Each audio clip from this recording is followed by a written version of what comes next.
You are listening to Coffee Before Pants.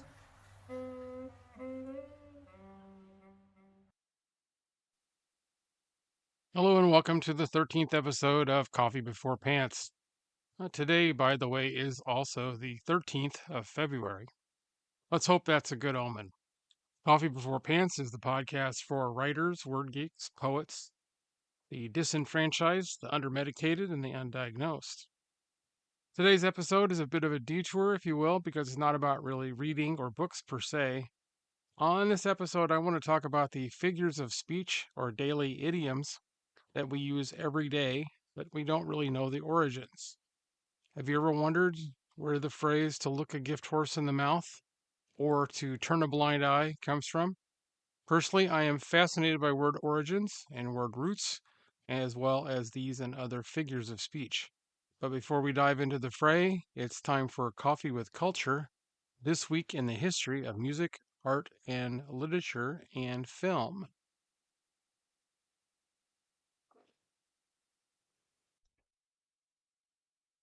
February the 11th, 1896, Oscar Wilde's Salome premiered in Paris while Wilde was in prison. It was also the first play Wilde composed in French, saying that the language added more color to the text. February the 11th, 1926, Leslie Nielsen, Canadian actor, known for Airplane, Forbidden Planet, Naked Gun, was born in Regina, Saskatchewan. Although his later roles were in slapstick, he was mostly known in his early career in many dramatic films and TV roles. We're running out of time. Surely there must be something you can do. I'm doing everything I can. And stop calling me Shirley. February the 11th, 1936, Burt Reynolds, star of Deliverance, The Longest Yard, and Boogie Nights, among others, was born in Lansing, Michigan. Reynolds made headlines in April of '72, posing nude for Cosmopolitan magazine. February the 11th, 1938, the world's first science fiction TV program, which was a broadcast of the play R.U.R. by Carol Capek. The play is also known as the first occurrence for the term robot. February 12th, 1924, George Gershwin's Rhapsody in Blue premieres at the influential concert Experiment in Modern Music, held by Paul Whiteman and his orchestra at the Aeolian Hall in New York City. February 12th, 1938, young adult author Judy Blume was born in Elizabeth, New Jersey. Judy Blume's books depict a coming of age with beautiful transparency, leading to the frequent challenges from school officials and parents. Despite this, her books have sold over 80 million copies, and in 2004, she was awarded the National Book Foundation Medal for Distinguished Contribution to American Letters. February 12th, 1998, thieves broke into the National Gallery in Oslo, Norway, and stole the Scream, one of several versions of Norwegian artist Edvard Munch painting, his most famous painting. It was later recovered.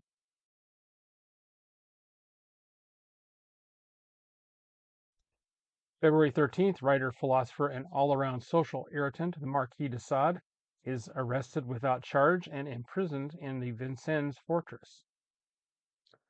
February 13th, 1972, the film adaptation of Cabaret, directed by Bob Fosse, is released. It's based on John Kander and Fred Ebb's musical of the same name, and it starred Liza Minnelli, Michael York, and Joel Grey. February 13th, 1974, Russian novelist Alexander Solzhenitsyn was deported from the Soviet Union for his criticism of the government.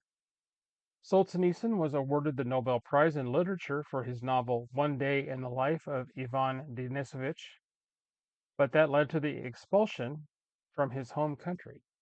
Solzhenitsyn did eventually return to Russia after the dissolution of the Soviet Union.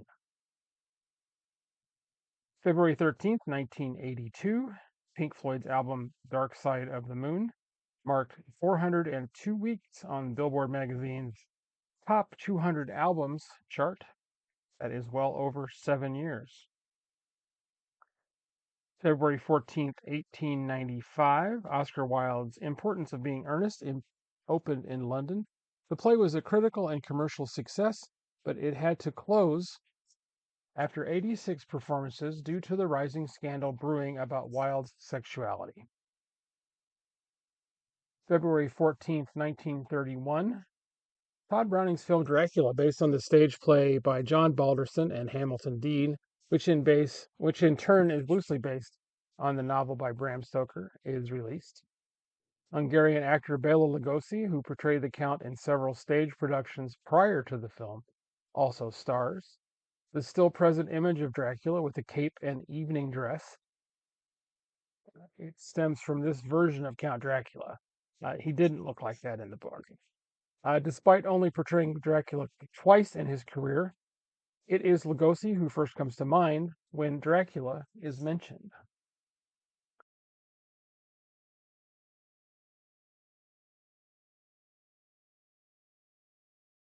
I am Dracula. I bid you welcome.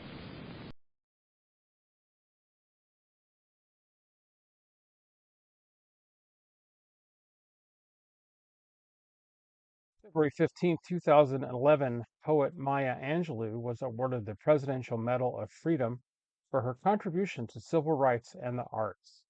In the ceremony, President Barack Obama said, "By holding on even amid cruelty and loss, and then expanding to a sense of compassion and ability to love, by holding on to her humanity, she has inspired countless others who have known injustice and misfortune in their own lives." February 16th, 1848, French writer Octave Mirbeau was born in Treviers. Mirbeau's avant-garde style was popular throughout Europe, and he contributed to several different genres, including novels, short stories, plays, travelogues, and social criticism. And February 17th, 1929, Jewish-American author Chaim Potok was born in Bronx. Potok worked as a professor and rabbi, and his first novel, The Chosen, was on the New York Times bestseller list for 39 weeks.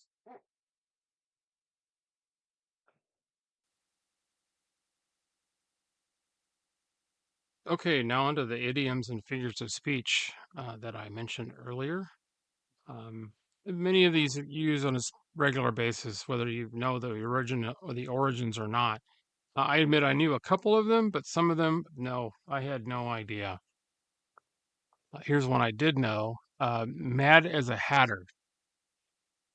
Hat makers from the 18th through the early 20th century used the toxic substance formerly named mercurous nitrate to turn an animal hide into felt used to make hats, especially top hats. Mercury is a cumulative poison. The longer and more often one is exposed, the more it builds and symptoms worsen. Prolonged exposure can cause mood swings, loss of coordination, memory loss, paranoia, and erratic behavior. Many hat makers experienced the symptoms of acute mercury poisoning, but were thought to have gone insane or mad as a hatter. By late December 1941, the use of mercury in the felt industry was banned by the United States Public Health Service, but the concept of a mad hatter was properly solidified in the English vernacular. Of course, you know Lewis Carroll's novel, Alice's Adventures in Wonderland, published in 1865, popularized the character in the portrayal of the Hatter. By the time Carroll wrote the novel, the idiom was in common use. Another one is breaking the ice or break the ice. A still relevant, centuries-old idiom is break the ice or icebreaker, referring originally to the physical breakage of the frozen surface of a body of water to allow a boat's passage.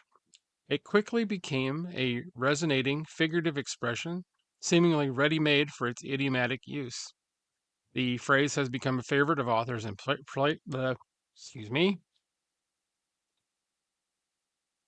The phrase has become a favorite of authors and playwrights, used from the 16th century up to the present. Nowadays, icebreakers in the form of personal question or group activity are often used at the start of a class or a meeting to relieve nerves and get participants involved. Now, here's one I would not have thought this was the origin. Making the grade. Standing next to the Allegheny steam locomotive in Henry Ford Museum of American Innovation, you can almost feel its physical power even when static and unmoving. The Chesapeake and Ohio Railway's Allegheny steam locomotives were incredibly powerful, featuring an output of 7,500 horsepower. They were designed to pull heavy loaded coal trains up and over the Allegheny Mountains. These trains had a steep climb to the summit, but the 771,000-pound giants had enough traction to make the grade. Although many people query today might point to academics as the origin of the idiom to make the grade, the phrase comes from a train's ability to successfully climb a hill or a gradient. I've heard this a lot. It's raining cats and dogs. The idiom means that it is raining very hard. It is thought to have originated in 17th century England when houses had thatched roofs made of straw or reeds. During heavy rains, these roofs would sometimes collapse under the weight of the water, along with any animals that were taking shelter on them. That makes total sense. This is one of my favorites, to turn a blind eye. While many proposed origins of this phrase are disputed, it is commonly accepted that turning a blind eye comes from the comment made by British Admiral Horatio Nelson. In 1801, he led the attack alongside Admiral Sir Hyde Parker in the Battle of Copenhagen. Nelson was blind in one eye. Parker communicated to Nelson at one point via flags that he needed to retreat and disengage. Nelson, however, was convinced that he could prevail if they pushed onward.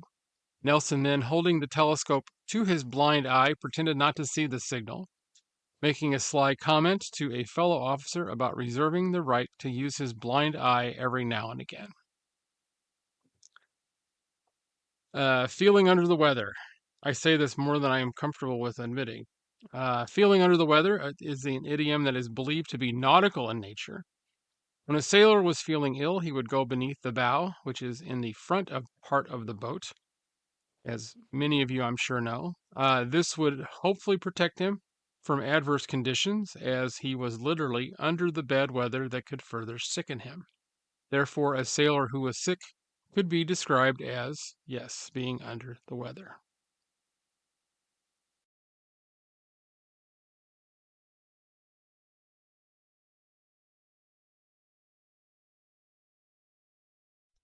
Another one is read the riot act, which means to reprimand someone for behaving badly, with the intention of improving that person's behavior. The origin is based on the actual Riot Act of 1714, passed by the British government to prevent unruly assemblies. In the 18th century, King George I and the government were fearful of being overthrown by the supporters of the previous Stuart dynasty. If crowds are more than 12 assembled, authorities could read them the portion of the Riot Act upon which they must leave or be imprisoned. Thus, if someone is behaving in a behavior we find appropriate, we, quote, read them the Riot Act, end quote, intending to get the unruly person to stop what they're doing. And then lastly, spill the beans, which means to give up a secret or to confess to a wrongdoing. This one is a bit tricky as there is no clear-cut answer to the origins. The consensus is, however, that this is most likely derived from an ancient Greek voting process which involved beans. People would vote by placing one or two colored beans in a vase, white typically meaning yes and black or brown meaning no. This meant that should someone spill the beans, the secret results of the election would be revealed before it was intended. Hence, spilling the beans is related to revealing secret information. What do you think? Do you use any of these phrases? Seriously, some of these have been part of the English language in some form or the other for thousands of years. It's like an oral tradition of its own. I'm sure there are some that I missed or have forgotten. If you think of any others, email me. Maybe I can find enough idioms for another episode in the future.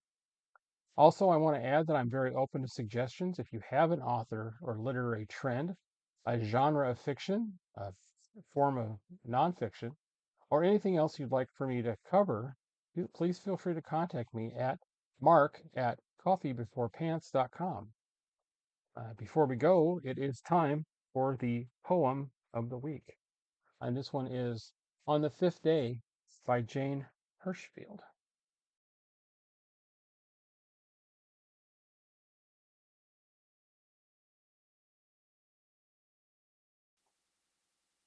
On the fifth day, the scientists who study the rivers were forbidden to speak or to study the rivers.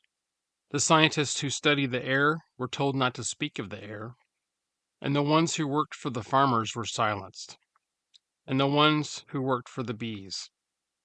Someone from deep in the Badlands began posting facts. The facts were told not to speak and were taken away. The facts, surprised to be taken, were silent. Now it was only the river that spoke of the river, and only the wind that spoke of its bees, while the unpausing factual buds of the fruit trees continued to move toward their fruit. The silence spoke loudly of silence, and the rivers kept speaking of rivers, of boulders and air. Bound to gravity, earless and tongueless, the untested rivers kept speaking. Bus drivers, shelf stockers, code writers, machinists, accountants, lab techs, cellists kept speaking. They spoke the fifth day of silence. Again, that's Jane Hirschfield. I think that wraps it up for the week. If you like my weekly podcast, please feel free to drop me a line at none other than coffeebeforepants.com on the contact page. As I have mentioned before, I have an Etsy shop that I have set up with Coffee Before Pants merchandise as well as other products. A little steady income or a little passive income to support the podcast.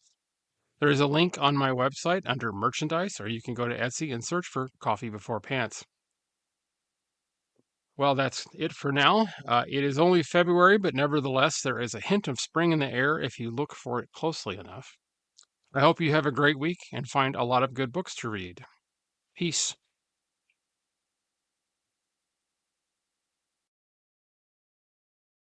I think that wraps it up for this week. If you like my weekly podcast, please feel free to drop me a line at coffeebeforepants.com on the contact page. And as I have mentioned before, I do have an Etsy shop that I've set up with Coffee Before Pants merchandise, as well as other products. There is a link on my website under merchandise, or you can go to Etsy and search for Coffee Before Pants. It is only February, but nevertheless, there is a hint of spring in the air if you look for it closely enough. I hope you have a great week and find lots of good books to read. Peace. Give me coffee. Black coffee. Lots of it. Come on, Ain't got enough, Doc. That's 4. Black or stronger. Keep it coming. Espresso, please. You need a cup of my Java. I'm staying. I'm finishing my coffee.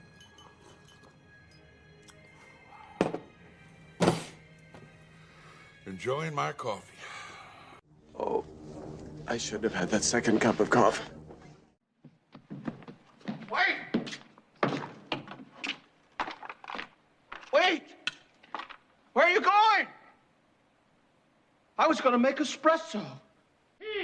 Hans, no!